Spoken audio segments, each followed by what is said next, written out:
Notontosaina atao amin'ny espace olympien Pitatafika ny sabotsy fa 7 volana jona lasa teo ny lanonana fankalazana ny faha-telopolo taonan'ny UFASM izay sekoly voalohany natsanga amin'ny vondrom-panabeazana ASM. Nisy arak'izany ny fizarana maro mpakasitrahana ka mpampianatra miisa 7 amin'ny 50 ny sitraka izany. Amin'ny Karafaravohitra no nanorenina voalohany ny UFASM. Tateoriana izy vao mifindra tany amin'ny tany Andravoahangy izay misy azy ankehitriny. Izay aloha voalohany indrindra.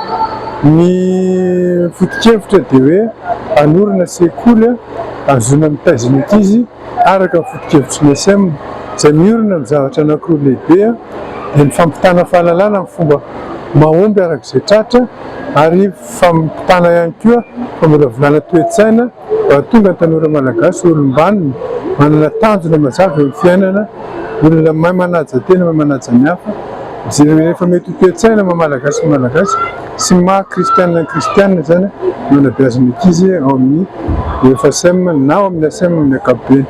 Anisan'ny tanjona amin'izao fankalazana izao moa ny fanatsarana amin'ny fampianarana sy ireo foto-drafitrasa maro samihafa ao amin'ny UFASM Andravoahangy. Ny tanjona amin'ity zany dia eo amin'ny fanatanjahantena satria hitanay mihitsy zany fa ny fanatanjahantena no anisan'ny tena hitezana an'ireo ankizy ireo zany amin'ny zava-mahadomelina sy ny sisa.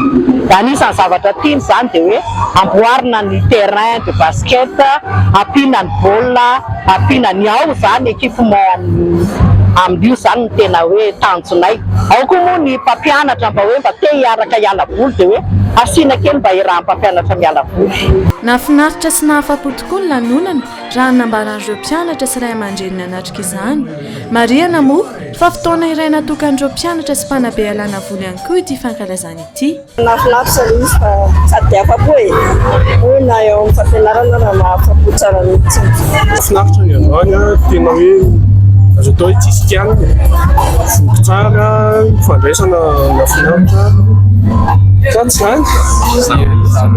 tsara izay fa hita mihitsy hoe tonga ty anniversaire dia tsy natao sabototo tena hoe marqué ny histoire ny UF mihitsy surtout ny ASM manianko.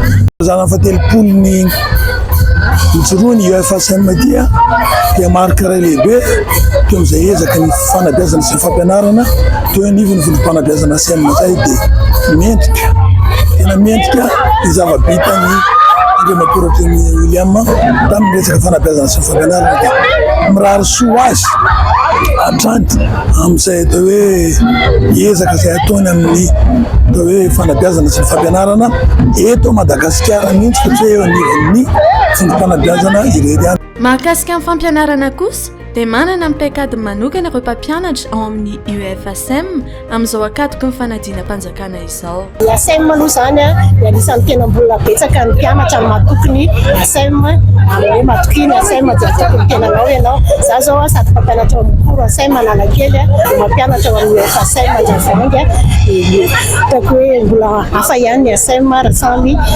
école na samy fanaovana. Zao zany zao zay dia tena ao anatin'ny famerenana tanteraka. Ny ataonay zany zao dia mitrandraka an'ireo laza adina, baka, efa mitranga hatramin'izay dia manao famerenana adina lesona mihitsy sy fanaovana devoir feno ho an'ny mpianatra rehetra dia izana tsaraina tsirairay arak'izay azo atao.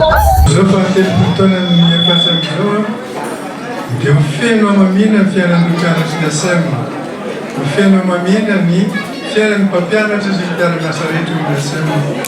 Isy ihany koa fitaom-pivavahana izay tanterahana eny amin'ny Karafaravohitra ho famaranana ny fankalazana sy fanombohana amin'ny fomba ofisialy ny taom-pianarana manaraka.